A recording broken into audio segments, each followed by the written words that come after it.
Hello friends, study with Verma classes में आपका स्वागत है। वर्ल्ड मैप की सीरीज में हम साउथ अमेरिका का अध्ययन कर रहे हैं और आज के सेगमेंट में हम यहाँ के ग्रासलैंड और डेजर्ट के बारे में अध्ययन करेंगे।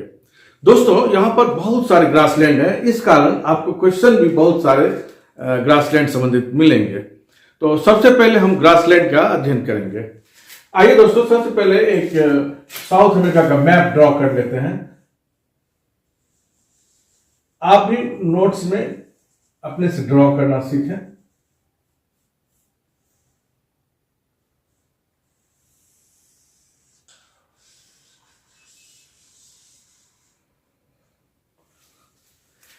देखिए दोस्तों, यहां पर बहुत छोटे छोटे ग्रासलैंड भी हैं, बड़े बड़े भी हैं, लेकिन जिससे आपको क्वेश्चन ज्यादा बनते हैं या जिससे ज्यादा क्वेश्चन पूछे गए हैं उस ग्रासलैंड के बारे में हम आपको बताना चाहेंगे। तो यहां पर मुख्यतः आपको 5 ग्रासलैंड मिलेंगे।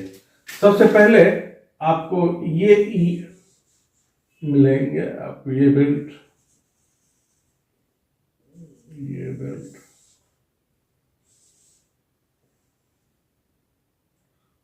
कंपोज,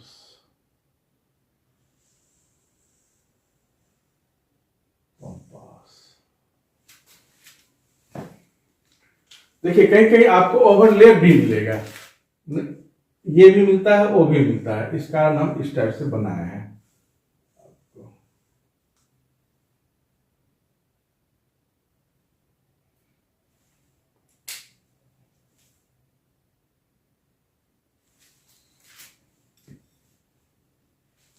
आप भी ऐसे ही ड्रॉ कर लेंगे।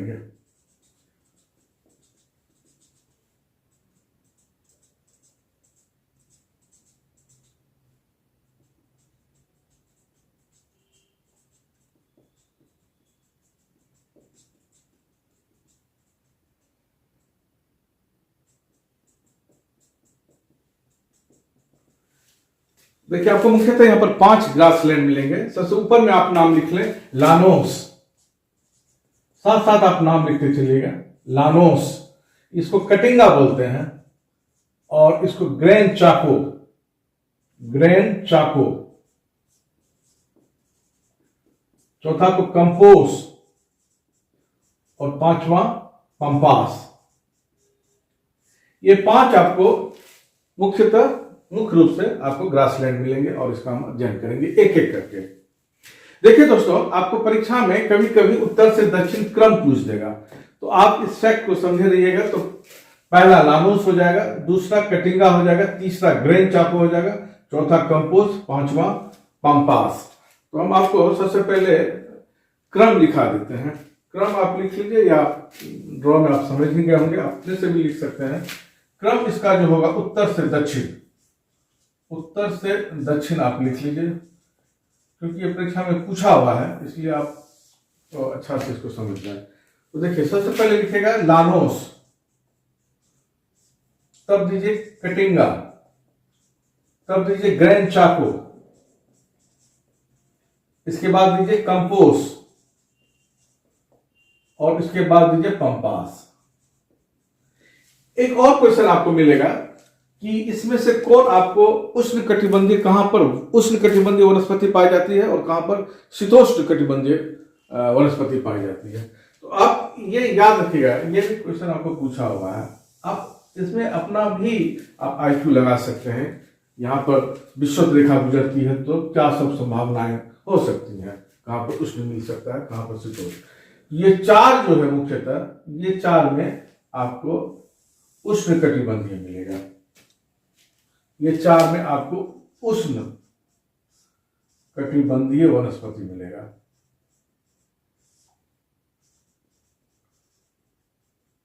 और पंपास में लिख लीजिए शीतोष्ण, शीतोष्ण कटिबंधीय वनस्पति मिलेगा। जाहिर सी बात है, कैप्रिकॉर्न यहां से जाती है, इसके नीचे शीतोष्ण ही होगा, शीतोष्ण कटिबंधीय वनस्पति पाई जाती है। तो ये फैक्ट सब आप समझते रहिएगा। उत्तर से दक्षिण का भी क्रम बता दिए और उष्ण और ये। तो आप सबसे पहले हम लानोस का अध्ययन करेंगे। यहां लिखिए लानोस। लानोस के बारे में जानिए दोस्तों। यहां ये 3 देश में मिलता है। आप ये क्वेश्चन भी काफी कई बार बना है, आपको मिलाने के लिए दे देगा कि जैसे लानोस है, कटिंगा है, किस देश में है। तो हम अगर यहाँ पर 2-3 देश का नाम लिखेंगे तो आप उसको क्रम से समझिएगा। जैसे यहाँ पर लानोस में दिखेगा, पहला है वेनेजुएला। इसका अर्थ ये हुआ कि मुख्यतः ये वेनेजुएला में है, लेकिन आपको अगर 2-3 देश का भी नाम है तो आप 2-3 देश का पहले नाम जान लीजिए। कोलंबिया, अगर एक ही देश है तो वेनेजुएला होगा, वेनेजुएला हो गया, कोलंबिया हो गया और गुयाना हो गया। ये पहला पॉइंट लिख लीजिए, ये 3 देश में है। सबसे ज्यादा यहाँ वेनेजुएला होगा, उसके बाद कोलंबिया, तो गुयाना का कुछ पार्ट आता है। दूसरा में लिख लीजिए यहाँ पर जो हम बताया है कि उष्णकटिबंधीय वनस्पति पाई जाती है।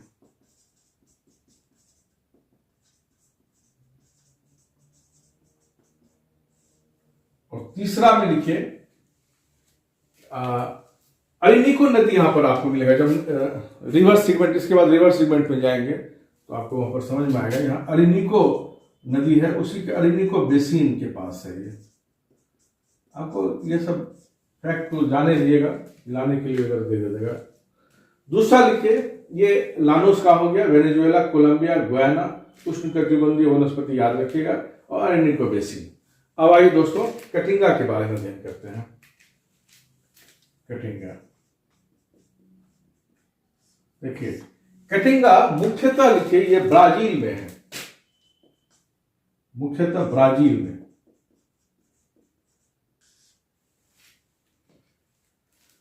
और दूसरा यहां पर लिखिए, इसका अर्थ जानिए। इसका अर्थ होता है, कटिंगा का अर्थ होता है सफेद जंगल।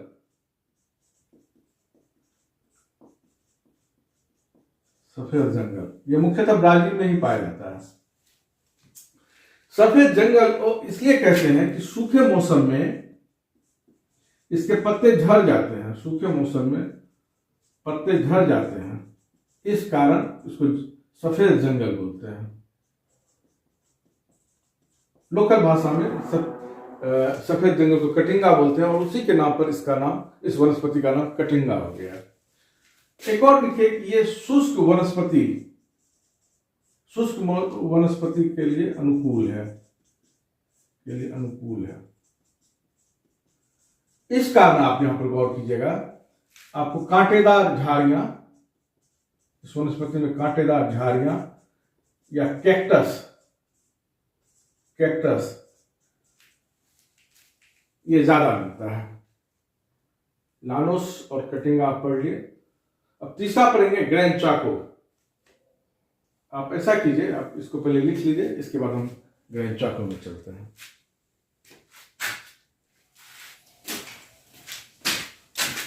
आइए दोस्तों, अब तीसरा पॉइंट ग्रैंड चाको के बारे में हम अध्ययन करते हैं। आप यहां पर लिखिए ग्रैंड चाको। यह मुख्यतः आपको ब्राजील और बोलिविया के क्षेत्र में मिलता है। तो आप पहले क्षेत्र का नाम लिख लीजिए, ये मिलाने के लिए आपको दे सकता है ब्राजील प्लस बोलिविया, ये 2 क्षेत्रों में मिलता है। ये लिखिए उष्णकटिबंधीय यहां पर है। इस वनस्पति में बहुत सारे जीव भी हैं, जिसमें एक जगवा कुआं तो है ही, एक केपी-12 नाम का मिलेगा जो पानी में रहता है, और खासतौर पर यहीं पर मिलता है, पानी में रहता है। ये जीव इसी वनस्पति में पाया जाता है, केपी-12, ये याद रखिएगा। ग्रैंड चाको। चौथा आप आइए कंपोस्ट के बारे में।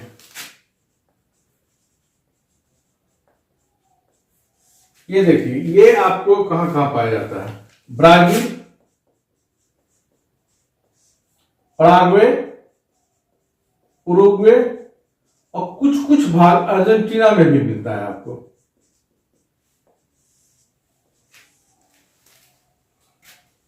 ये भी उष्णकटिबंधीय हो गया।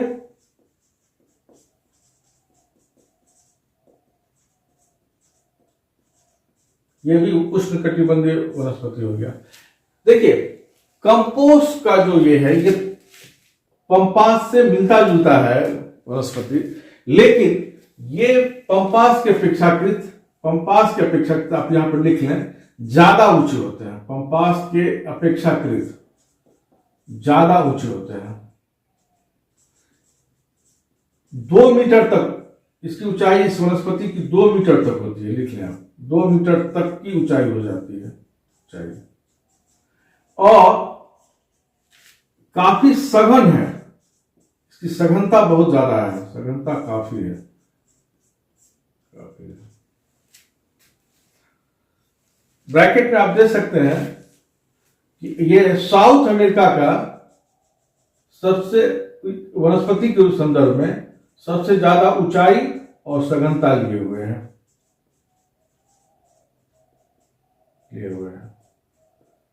ये लिख लें। साउथ अमेरिका में वनस्पति के संदर्भ में सबसे अधिक ऊंचाई और सघनता लिए हुए हैं। यहां पर आपको रियो दा प्लाटा मिलेगा, जिसमें हम बताए थे कि 2 राजधानी आपको मिलेगी, एक अर्जेंटीना का ब्यूनस आयर्स और एक उरुग्वे का मॉन्टेविडियो। तो आप रियो दा प्लाटा में खास तौर पर ये लिख लें आप, रियो दा प्लाटा में यही वनस्पति पाई जाती है, कंपास। ये अलग से आप लिख लेंगे, हमने पूछ सकता है रियो दा प्लाटा कह के कौन सा पाया जाता है कंपास। और दूसरा एक और पॉइंट लिखे इसमें, ये मिट्टी के अस्थिरीकरण में सहायक होता है।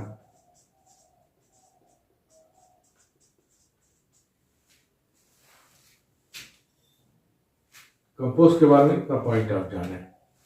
पहला लिखे, ब्राजील कहाँ मिलता है, उष्णकटिबंधीय वनस्पति है, पंपास के अपेक्षा ज्यादा ऊंचे होते हैं, सघनता भी काफी है। रियो दा प्लाटा में ये कंपोस्ट पाया जाता है, मिट्टी के स्थिरीकरण में भी ये सहायक है। एक अगला पॉइंट कौन बचा, पंपास। पंपास के बारे में आप लिख लें यहां पर, पंपास।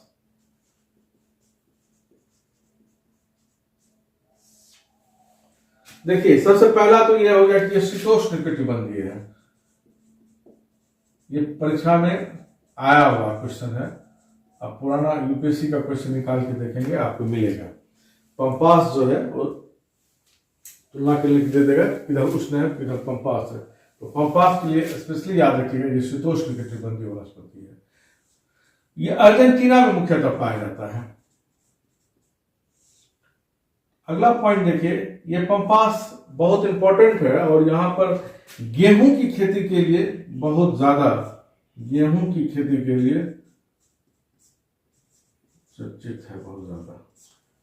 अच्छा एक चीज और यहां पर छूट गया, कटिंगा और कंपास में कॉफी के भी बागान काफी मिलेंगे, और एक क्वेश्चन पूछता है कि यहाँ पर कॉफी के बागान को क्या बोलते हैं। यहाँ पर आप लिख लें, यहाँ पर कटिंगा और कंपोस्ट वाला जो क्षेत्र है इसमें आपके कॉफी बागान मिलेंगे, और लिखिए कॉफी को बागान को फैजेंडा बोलते हैं, ये भी क्वेश्चन पूछा हुआ है, फैजेंडा, ये लिख लें। ये कटिंगा और कंपोस्ट वाला में आप कहीं भी लिख सकते हैं, पॉइंट नोट्स में लिख लीजिएगा। ये आपको कंपास हो गया, गेहूं की खेती के लिए चर्चित है। आप यहीं पर देखिएगा, आप पेंटागोनिया का पठार पढ़ेगा। जब आप पिछला सेगमेंट में हम बताए थे तो कंपास के आसपास ही पेंटागोनिया का पठार है, वहां भेड़ पालन भी काफी ज्यादा होता है, सिप का भेड़ पालन केंद्र है। यहां पर आप देखिए एक घास पाया जाता है, बहुत चर्चित घास है, अल्फा अल्फा, ये लिख लें अल्फा। स्क्रीन में अगर नहीं आ रहा होगा तो आप हमारी आवाज से लिख लेंगे, अल्फा अल्फा, अल्फा अल्फा। ऐसा माना जाता है कि ये घास बहुत ज्यादा पौष्टिक है और इसके खाने से जानवर काफी मांसल हो जाता है। तो जानवर जब काफी मांसल हो गया तो यहाँ पर आप अपना आईक्यू भी लगाएं कि यहाँ पर कौन इंडस्ट्री चलती थी। जाहिर सी बात है मीट इंडस्ट्रीज, तो आप यहाँ पर लिख लें मीट इंडस्ट्रीज सेंटर बन जाता है, यहाँ पर केंद्र बन जाता है, मीट प्रोसेसिंग इंडस्ट्रीज। उसका मूल कार्य देखिए, आपको एक क्वेश्चन आपको मिलेगा कथन और ये करके निष्कर्ष वगैरह टाइप का, उसमें आपको ये सब फैक्ट को समझे रहिएगा तब आप जवाब दे पाइएगा। आपको सीधे दे देगा कि अर्जेंटीना के क्षेत्र में मीट प्रोसेसिंग इंडस्ट्रीज काफी ज्यादा है, और दूसरा में दे देगा कि यहाँ अल्फा अल्फा घास पाई जाती है। तो आप उस पर तारतम्य स्थापित कर लेंगे अगर फैक्ट जानते हैं, हाँ ये दोनों चीज सही है और एक दूसरे को ये करता है, आपको जोड़ता है। मीट प्रोसेसिंग इंडस्ट्री लिख लीजिए, अल्फाल्फा है। अल्फाल्फा बहुत यहाँ का चर्चित ये है जो आपको पाया जाता है चारा के लिए। इसमें बीज भी होता है और बीज को इंसान खाता है स्प्राउट के रूप में। जैसे हम लोग चना और मूंग को फुला के खाते हैं, उसी तरह इसके बीज को, अल्फाल्फा के बीज को स्प्राउट के रूप में यहाँ के आदमी नाश्ता करते हैं, बीज का। और देखिए, अगर जब ये खराब हो गया तो फिर इसको उर्वरक के रूप में भी इसका इस्तेमाल करते हैं। मल्टी यूज है, मल्टी। सबसे तो पहला हो गया आपको चारा के लिए, जिससे मांसल हो गया, और उसका बीज का आदमी स्प्राउट के रूप में पानी में फुला वगैरह के खाता है नाश्ता वगैरह में। और जो खराब होगा उसको उर्वरक के रूप में यूज कर देता है। तो आप यहां पर देखिएगा कि गेहूं हो गया, भेड़ का जो ऊन होता है, मीट प्रोसेसिंग है, ये यहाँ पर रियो दा प्लाटा में जो ये पोर्ट पाया जाता है, ये दोनों पोर्ट है जो राजधानी हम बताए हैं, मॉन्टेविडियो और ब्यूनस आयर्स, वहां से एक्सपोर्ट किया जाता है। तो आप यहाँ पर लिख लेंगे, स्क्रीन में नहीं आता होगा तो आप हमारी आवाज से लिख लेंगे। तो देखिए आप, गेहूं, भेड़ और मीट प्रोसेसिंग, मीट, ये यहाँ पर रियो दा प्लाटा में स्थित, रियो दा प्लाटा में स्थित दो जो आपको राजधानी वाली पोर्ट है, दो राजधानी है और दोनों पोर्ट है, दोनों राजधानी पोर्ट है, ब्यूनस आयर्स और एक मॉन्टेविडियो, वहां से एक्सपोर्ट किया जाता है। तो हम आशा करते हैं कि आप ये ग्रासलैंड वाला फैक्ट्स अच्छा से समझ गए होइएगा। अब चलते हैं, अब डेजर्ट के बारे में अध्ययन करते हैं।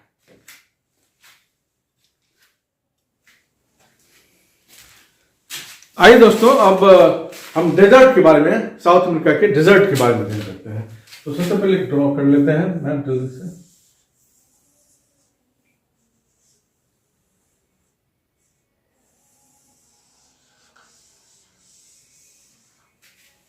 देखिए, यहां पर आपको मुख्यतः 3 डेजर्ट मिलेंगे। मुख्यतः एक पेरू के आसपास मिलेगा सेचुरा डेजर्ट, छोटा सा है सेचुरा डेजर्ट। एक आपको मिलेगा यहां बड़ा सा अटाकामा डेजर्ट, और एक मिलेगा पेंटागोनिया का डेजर्ट। तो आप ये लिख लें।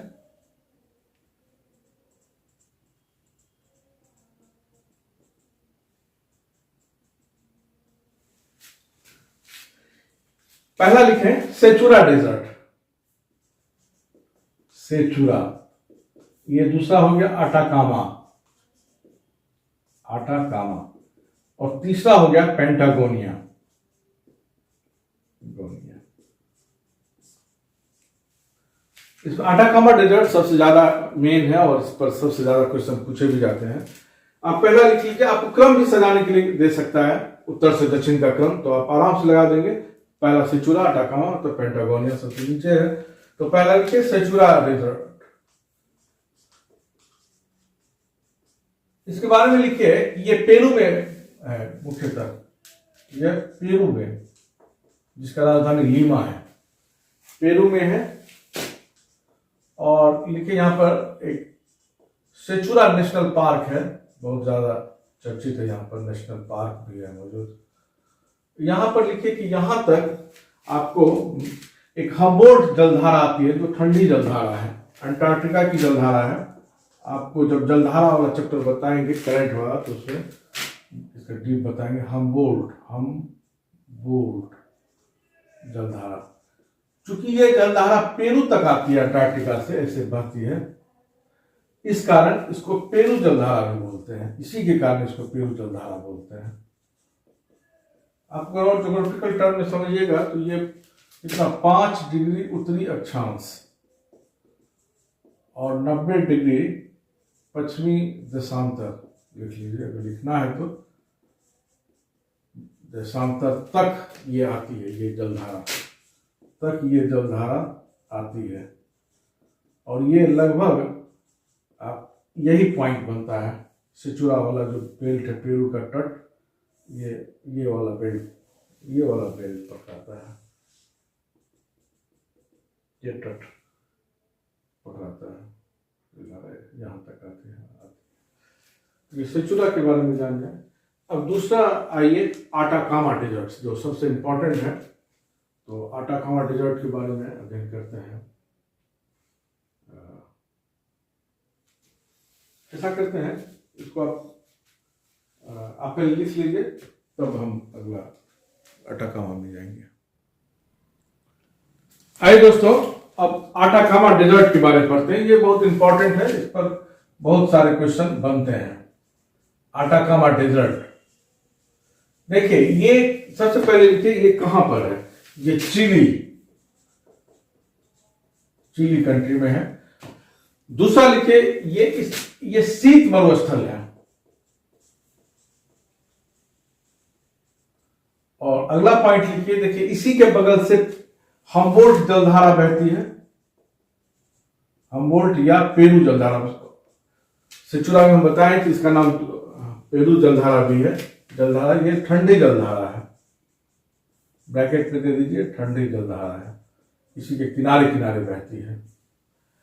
यहां लिखिए, ये दुनिया का सबसे ड्राइस्ट, दुनिया का सबसे शुष्कतम, हिंदी होगा, दुनिया का सबसे अधिक शुष्कतम डेजर्ट है, मरुस्थल है।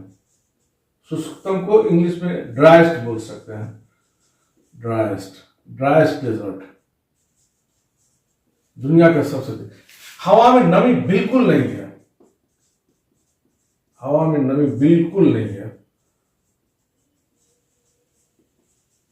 वर्षा ना के बराबर होती है, ना के बराबर होती है।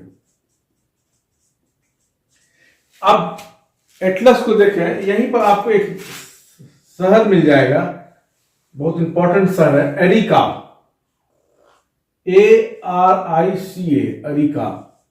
अब देखिए, एटलस निकाल के देखिए, इसमें आपको मिलेगा एरिका, इसके बारे में आप जानिए। ये एरिका आटाकामा डेजर्ट के बगल में ही मिलेगा, एरिका, ARICA, एरिका लिख दीजिए हिंदी में।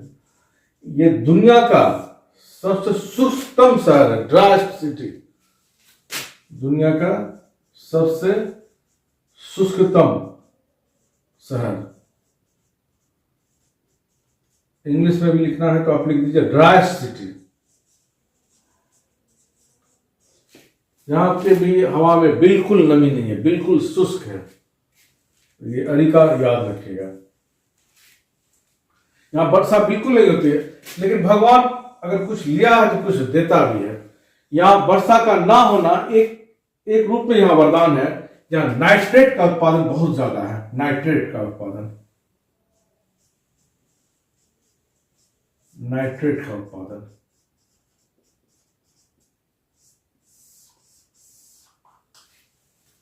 ये नाइट्रेट सबसे ज्यादा आपको किसमें यूज होता है? उर्वरक में और विस्फोटक में, लिख लें, केमिस्ट्री में पढ़ेगा, उर्वरक और विस्फोटक में। और यहीं पर एक वाल्प राइसो का पोर्ट है, वाल्प राइसो पोर्ट, एक खाड़ी मिलेगी, वाल्प राइसो बे, VAL वाल्प PARISO बे, खाड़ी है, इसी में एक पोर्ट है, वाल्प राइसो पोर्ट। इसी पोर्ट से नाइट्रेट का एक्सपोर्ट किया जाता है, ये याद रखिएगा, वाल्प राइसो पोर्ट, यहीं से इसका एक्सपोर्ट किया जाता है।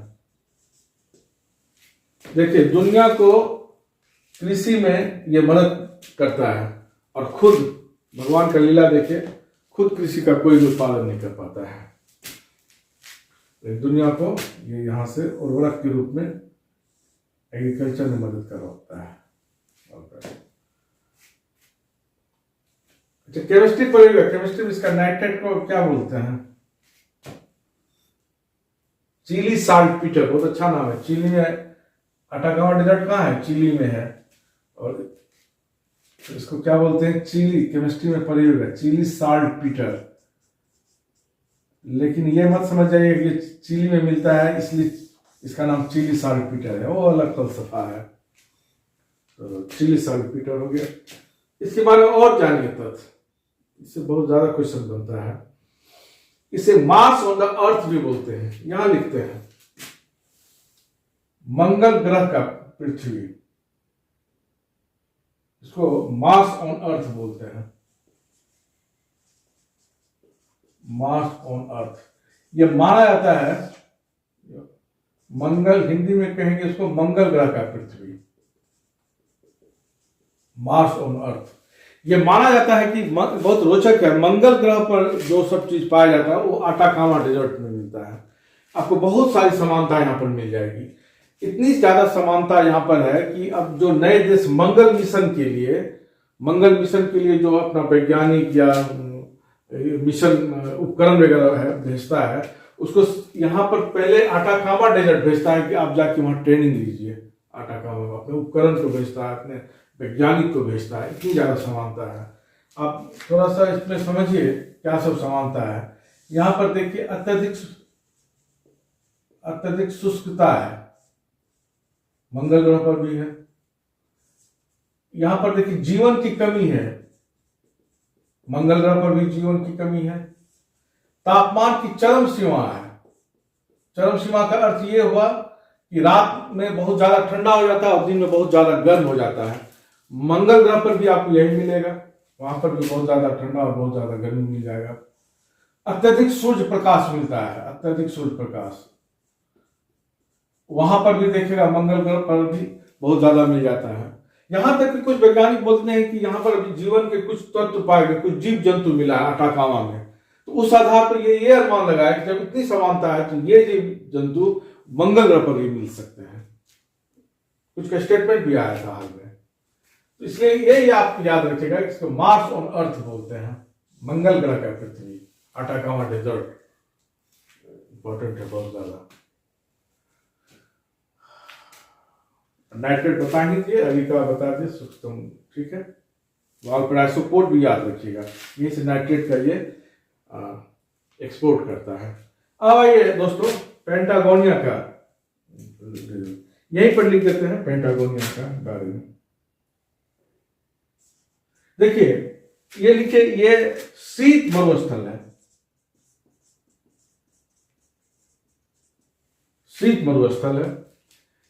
इसके बाद देखिए यहां पर पेंटागोनिया में ये आपको भेड़ का उत्पादन होता है, भेड़ का सेंटर है, यहाँ भेड़ पालन होता है, उस पालन का है। आपको बताया पंपास और पेंटागोनिया में आप थोड़ा जोड़ सकते हैं। तो भेड़ का हो गया, उससे पंपास में भी हम आपको बताए थे यहाँ भेड़ का सेंटर है। पेंगुइन भी यहाँ पाई जाती है, पेंगुइन है, सील है। और ये कहां पर है? अर्जेंटीना, ये याद रखिएगा। शीत मरुस्थल, ये भी शीत मरुस्थल हो गया, ये चिली हो गया, ये अर्जेंटीना हो गया अटाकामा। सेचुरा पेरू हो गया, यहाँ लिख ले एकदम अच्छा से याद रखें, पेरू, चिली, अर्जेंटीना, यही सब मिलाने के लिए तो देता है। तो पेंटागोनिया डेजर्ट भी हो गया। अब दोस्तों एक बे को थोड़ा समझ जाइए, बे, खाड़ी के बारे में, गल्फ के बारे में। इसमें आपको 2-3 गल्फ मिल सकता है और उच्च स्तरीय एग्जाम में खासतौर पर यूपीएससी के लिए आपको वहाँ इंपॉर्टेंट बनता है, आपको क्रम वगैरह सजाने के लिए देगा। तो कम से कम आप उस गल्फ के बारे में थोड़ा सा जान जाइए। इसको पहले लिख लीजिए, तब वो हम बताते हैं। आइए दोस्तों अब थोड़ा गल्फ के बारे में जानते हैं। उच्च स्तरीय एग्जाम में संभावना है कि आपको ये क्रम सजाने वगैरह के लिए दे दे, इसको थोड़ा सा जान जाइए।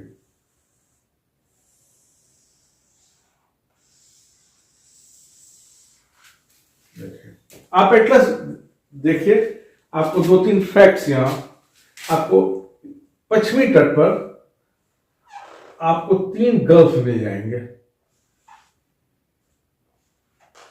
पूर्व में 2 मिलेंगे बड़े बड़े। आप इसका पहले नाम यहां पर लिख लीजिए, हम हिंदी में बता देते हैं आपको। Gulf of Guayaquil, GUAYAQUIL, gulf of Guayaquil. एक यहां पर मिलेगा कॉर्कोवाडो गल्फ, CORCOVADO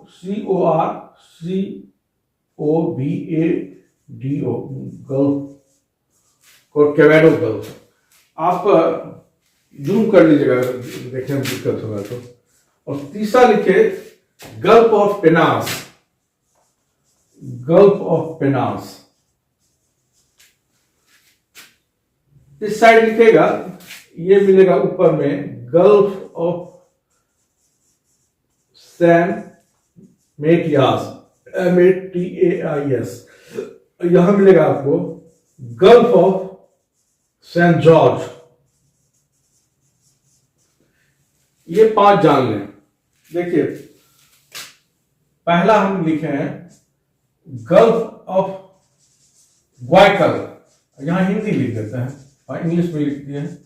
दूसरा लिखे हैं आपको पश्चिमी तट पर कॉर्कोवाडो गल्फ। और एक तीसरा लिखे हैं गल्फ ऑफ पिनास, गल्फ ऑफ पिनास। देखिए इसके बारे में आपको क्या क्वेश्चन आ सकता है। आपको ये क्वेश्चन तो आ सकता है कि पश्चिमी तट, कौन पश्चिमी तट पर है और कौन पूर्वी तट पर है। पश्चिमी तट के जो आपको गल्फ के नाम दे देंगे, या पूर्वी तट पर है, या आपको इस टाइप से क्वेश्चन देगा कि पश्चिमी तट पर वाले गल्फ के नाम बता रहे हैं। गल्फ ऑफ ग्वाइकल के बारे में जानिए, इक्वेडोर और पेरू के बीच में है, इक्वेडोर और पेरू की सीमा पर है।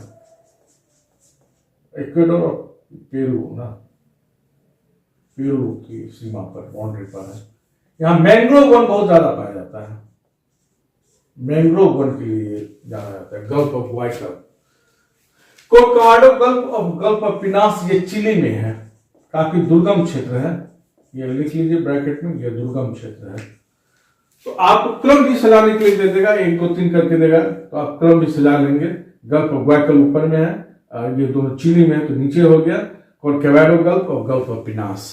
पूर्वी तट पर आएंगे, पूर्वी तट पर मुख्यतः आपको 2 मिलेंगे। एक मिलेगा आपको गल्फ ऑफ सैन मेटियास, और एक दूसरा मिलेगा गल्फ ऑफ, अब एटलस देखें अच्छा से, आपको नाम मिल जाएगा सारा नाम, सेंट जॉर्ज। ये दोनों अर्जेंटीना में है, दोनों पर अर्जेंटीना का पर्वत है। तो ये 4-5 आपको गल्फ है, पूर्वी तट पश्चिमी तट करके आपको पूछा जा सकता है परीक्षा में, तो इसलिए हम सोचे कि इसको बता देते हैं। तो दोस्तों आज का सेगमेंट यहीं पर हम खत्म करते हैं। नेक्स्ट सेगमेंट में हम रिवर और लेक के बारे में अध्ययन करेंगे। हम अपने इंटरव्यू में भी बता चुके हैं कि यहाँ का रिवर बहुत इंपॉर्टेंट है, और रोचकता इस बात की है कि वो अंतर्राष्ट्रीय सीमा बनाती है। तो इसलिए रिवर को एक अलग सेगमेंट में हम अध्ययन करेंगे। आज का सेगमेंट को हम यहीं पर खत्म करते हैं। कमेंट करके बताइएगा दोस्तों कि क्लास आपको कैसा लगा। बहुत बहुत धन्यवाद, थैंक यू।